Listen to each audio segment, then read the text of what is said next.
말씀이 육신이 되어 이 땅에 오신 분이 예수님입니다. 그러므로 하나님은 말씀이고 예수님은 사실 말씀입니다. 그래서 이 말씀으로 하나님이 창조하시잖아요. 말씀으로 창조하셨다고 하지만 결국 하나님이 창조하신 거잖아요.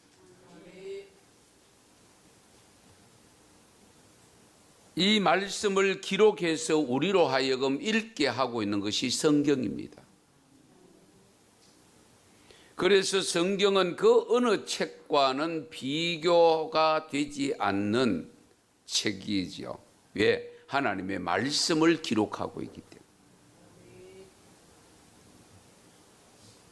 그래서 이 성경을 대할 때에 오늘날 우리들은 너무 이 인쇄된 책이 너무 많이 출판되다 보니까 희소성의 가치가 좀 떨어지는 것을 느낄 수 있습니다.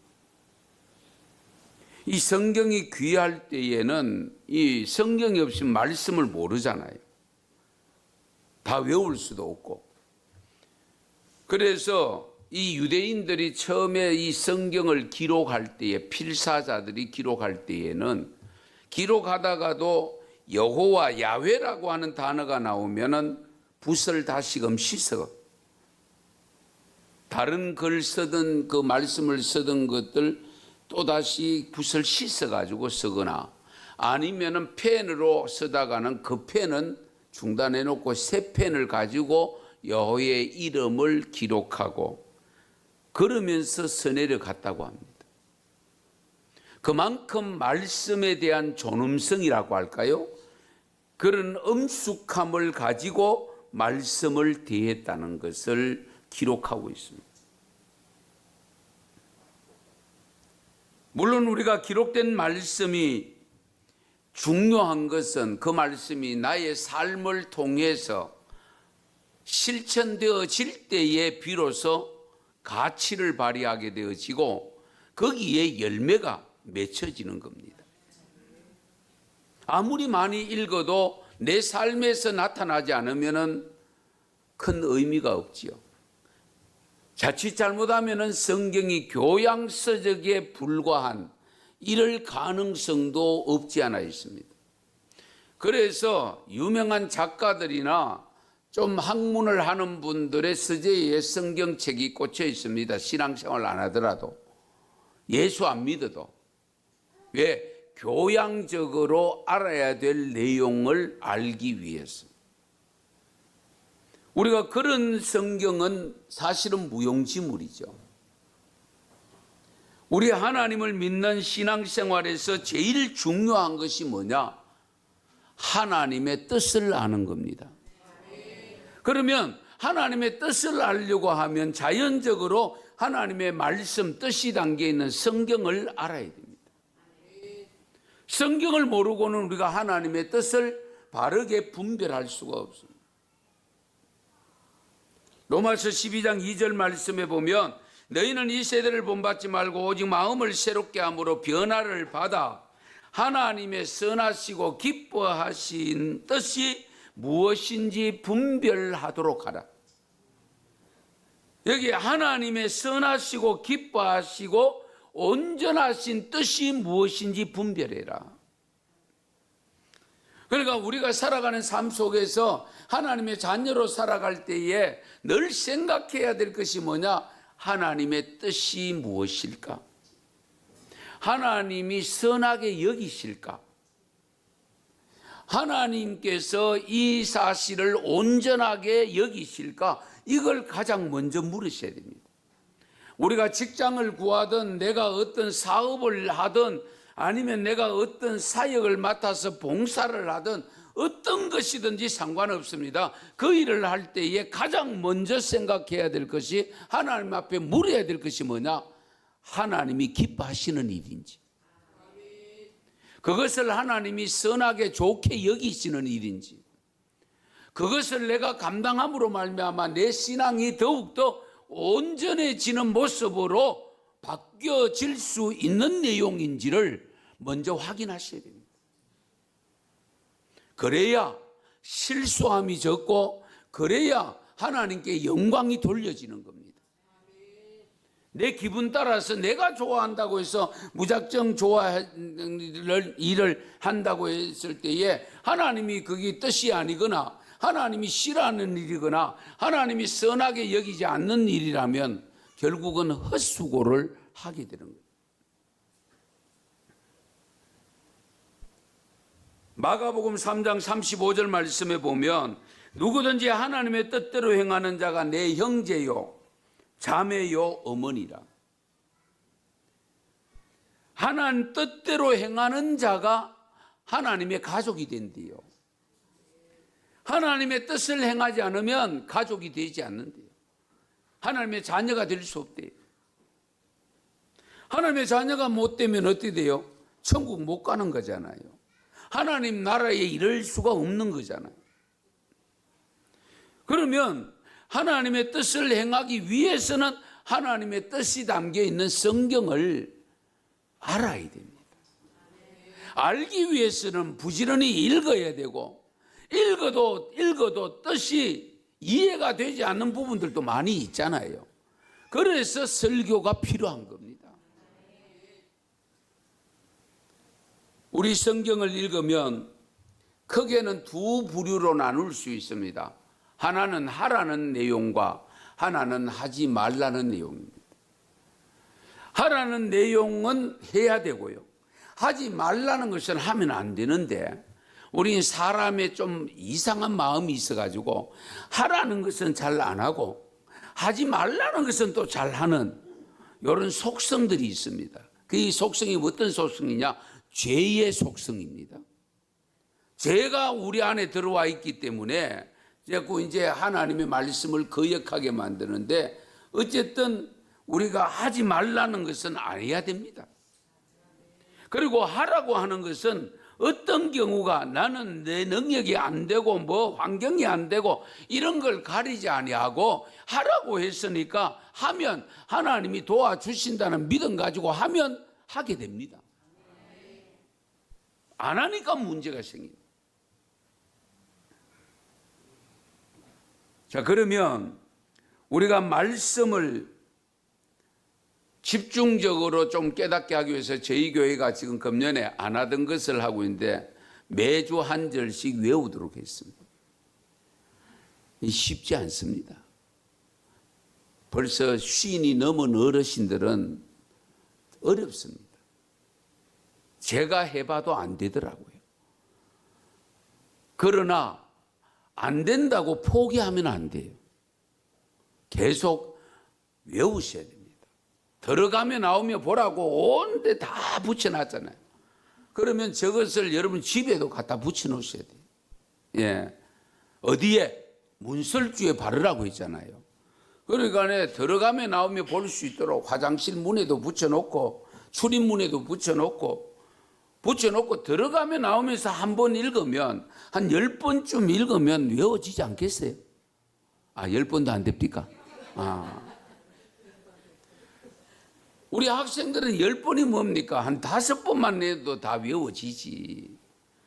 자, 어쨌든 간에 우리가 이 말씀을 집중하기 위해서 그래서 또 금년에 우리 교회 전 성도가 150독을 하도록 그렇게 목표를 중간에 좀 정했습니다만은 지금 가고 있는데 열심으로 읽는 분들이 눈에 보입니다. 예. 코로나 때 집에 앉아서 뭘 하겠어요? 제발 텔레비전 좀 틀지 마시고 리모컨 감춰버려야 돼요. 예. 그럼 말씀을 펴고 말씀 읽고 저는 개인적으로 전에도 말씀드리지만은 아침에 조간신문 오는데 성경 안 읽으면 그날 신문 안 읽습니다. 이건 제 철칙입니다. 제 수칙입니다. 왜? 그래야 성경을 읽어야 돼요. 신문 보려고 하면 읽어야 되니까. 그래라도 읽어야 되겠다는 그런 마음을 가지고 있습니다. 우리 학생들 같으면은 내가 성경 오늘 한 장 안 보고는 내가 교과서를 안 펴겠다. 그 정도 작정하고 읽으셔야 돼요. 그러면 안 읽을 수가 없잖아요. 그렇죠? 예. 내가 오늘 성경 안 읽으면 출근 안 하겠다. 그런 생각 들면은 안 읽고는 안 되잖아요. 많이 읽느냐 적게 읽느냐 그게 중요한 게 아닙니다. 문제는 성경을 펴고 읽었느냐 시도를 했느냐 안 했느냐가 중요한 겁니다. 오늘 본문 말씀에도 보면 이스라엘 백성들이 수문학 광장에 모여서 에스라 선지자에게 야 율법책을 가져다가 우리에게 좀 가르쳐 다오, 그런 사모함 열정이 있었던 거예요.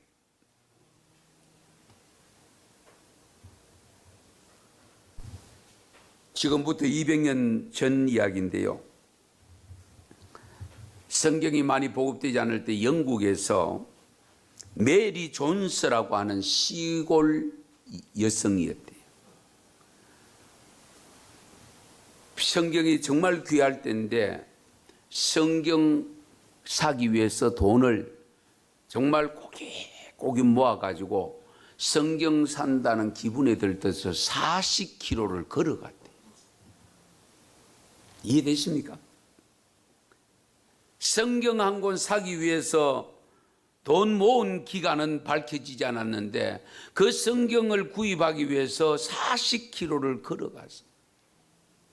그런데 그 서점에서 성경을 산 그 아주머니가 펄쩍펄쩍 뛰면서 감사하면서 기뻐하는 모습을 저머니 보니까 가관이거든. 무슨 책인데 저렇게 기뻐할까? 이 소문이 영국 전역에 퍼지기 시작했습니다. 그러면서 점점 물론 이제 삶이 나아지니까 어쨌든 성경을 누구든지 손쉽게 찾고 자기가 가질 수 있도록 성경을 보급하자. 그래서 만든 것이 1904년 성서협회라고 합니다. 우리나라는 대한성서공회가 있잖아요. 예. 그 모체가 바로 이 성서협회입니다. 이 성서협회가 조직되게 된 배경이 메리 존스라고 하는 그 여인이 성경책을 사기 위해서 40km를 걸어갔다. 우리가 이런 걸 생각하면 정말 오늘날 우리 너무 쉽게 성경을 취하다 보니까 아주 우습게 여기고 너무 대수롭지 않게 여기고 심심하면 한번 들여다볼까 말까 하고 시간 기꺼이 나면은 한번 들어볼까, 이런 마음가짐에서 벗어나야 됩니다. 언제든지 내가 밥을 안 먹으면 배가 고프듯이 늘 말씀을 안 먹으면 내가 영적 기근에 걸린다, 이 생각 가지고 늘 말씀을 펼 수 있기를 바랍니다. 그런 사모함이 있기를 바랍니다. 시편 119편 165절에 보면 주의 법을 사랑하는 자에게는 큰 평안이 있으니 그들에게 장애물이 없으리라. 평안을 원하십니까? 말씀을 사모하시기 바랍니다. 장애물이, 인생의 장애물이 없기를 원하십니까? 그러려고 하면 말씀을 사모하십시오. 분명히 말씀합니다. 주의 법을 사랑하는 자에게는 큰 평안이 있으니 그들에게 장애물이 없으리라. 이런 사모함을 가지면 자연스럽게 말씀 듣는 자리, 읽는 자리 오면은 경청을 하게 됩니다. 집중하여 듣게 됩니다. 이 경청이 굉장히 중요하잖아요. 집중하여 듣는 자와 건성으로 듣는 자는 천양기 차이가 있습니다. 오늘 본문 3절 말씀해 보세요. 수문학 광장에서 새벽부터 정오까지 남자나 여자나 알아들을 만한 모든 사람 앞에서 읽음에 뭇백성이 그 율법책에 귀를 기울였는데, 새벽부터 정오까지 약 5시간, 6시간을 말씀을 읽는데 귀를 기울였다.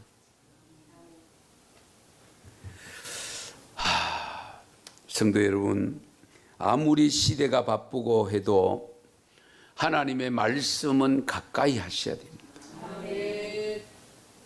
지금 저는 목회를 하면서 가장 애처롭게 생각하는 것이 예배 시간은 1시간에 마쳐야 된다는 거. 정해놓은 것도 아닌데 누가. 우리가 정한 거죠, 사실은. 설교는 낮예배 설교는 25분, 30분이 넘으면 안 된다. 불문율로. 치마는 짧아지면 수치가 드러납니다. 잘 들으세요. 하나님의 말씀이 짧아지면 영적 수치가 드러난다는 사실을 기억하셔야 됩니다. 저는 정말 벌써 경험한 지가 한 20년 가까이 다 돼가는데 잊을 수 없는 기억이 있습니다. 중국이 지금처럼 저렇게 경제가 부흥하게 된 동기가 있습니다. 지금은 경제가 망할 수밖에 없는 상황을 지금 만들어가고 있잖아요. 그걸 보고 있지 않습니까? 우리 중국 선교협의회라고 하는 대구에 있습니다. 제가 아직도 참여를 하고 있는데 그때 초기입니다. 그때에 중국 선교를 갔는데 우리가 가려고 했던 그곳에 가는데 시골 교회였습니다. 그런데 한국에서 목사님들이 와서 말씀 들으려고 중국 이분들이 1시간, 2시간 걸어서 교회에 모여 있었습니다.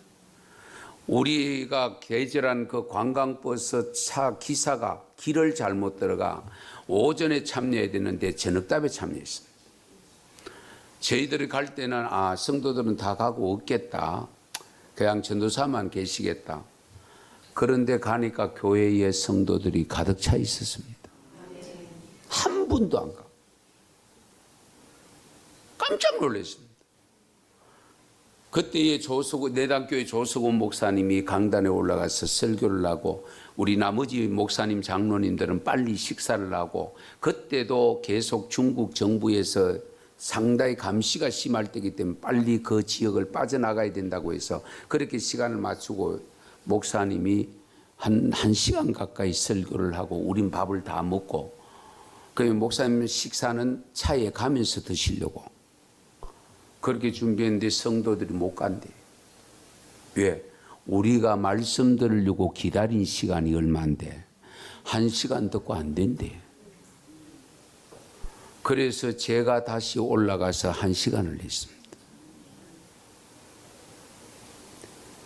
우리 상식으로는 이해가 안 되잖아요. 그렇게 말씀을 사모함이 있는데 말씀이 선포되어질 때마다 아멘 아멘 하는 소리가 막 나니까 저절로 그냥 안전할 수가 없는 거예요. 예. 여러분들이 음식 차릴 때 엄마 맛있어, 엄마 맛있어, 너무 맛있어, 너무 맛있어. 그러면 어떻게 돼요? 더 해주고 싶고 더 갖다 주고 싶고, 예? 손 밑에 밑바닥에 남은 것까지 다 끌고 가려고 갖다 주고 싶잖아요. 똑같아요. 전 그게 잊혀지질 않습니다. 그런 사모함을 통해서 그들은 예배를 2시간, 3시간 드리는 것을 예사로 알고 있던 중국 교회가 오늘의 중국을 이루었는데 십자가를 무너뜨리고 교회를 무너뜨리고 선교사를 다 내쫓고 있으니 경제가 무너질 수밖에 없는 거예요. 우리 이 점을 잘 아셔야 돼요. 그러므로 우리 성도 여러분 항상 말씀이 주어질 때에 경청하셔야 돼요. 로마서 10장 17절에 보면 믿음은 들음에서 나고 들음은 그리스도의 말씀으로 말미암느니라.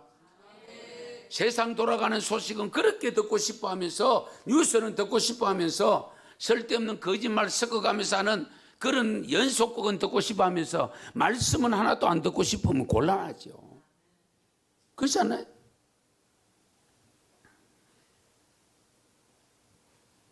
아무리 바빠도 장래가 나지 않는 한 이번 부흥회는 나의 부흥회로 만들이라 결단할 수 있기를 축원합니다. 그래서 경청하시고 말씀을 읽거나 설교를 들을 때에 그 다음에 아멘으로 화답하는 것이 중요합니다. 오늘 말씀에도 보면요 아멘 아멘 아멘 아멘 했다고 했어요. 예. 우리 경상도 분들은 아멘이 굉장히 인색합니다. 워낙 양반이라서 얌전 뺀다고. 예. 은혜 받는 데는 얌전 빼면 안 돼요. 어린아이처럼 신령한 저절 사모하라고 했잖아요. 어린아이처럼 다가가서 앞에 가서 앉으려고 하고 예. 어떻게 해서 내가 은혜 더 받으려고 하고, 그러면서 아멘 아멘 이러면은 뭐 은혜가 저절로 될 수밖에 없는 거예요.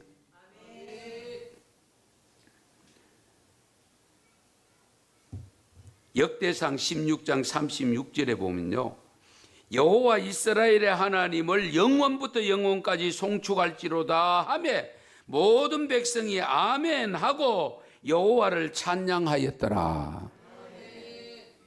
아멘 하고 찬양했다고.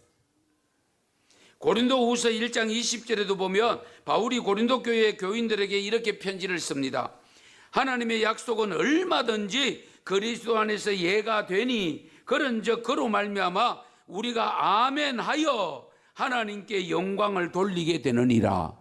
아멘.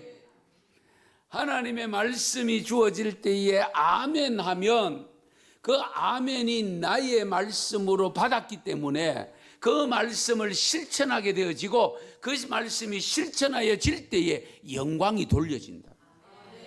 그 뜻입니다. 영광이 돌린다. 그래서 오늘 본문 말씀에도 보면 아멘 아멘 두 번 반복하고 손을 들고 아멘 했잖아요. 그래서 가끔 부흥 강사님들 두 손 들고 아멘 시키는 경우도 있잖아요. 그렇죠? 우리도 한번 해보죠. 두 손 들고 아멘, 아멘. 할렐루야. 아멘. 이번 부흥회 때 말씀을 들을 때마다 아멘으로 화답하셔서 그 말씀이 내 안에 들어옴으로 인해서 영광 돌리는 삶으로 이어지시기 바랍니다. 끝으로 준비 하나 더 하셔야 되는데 그게 뭐냐?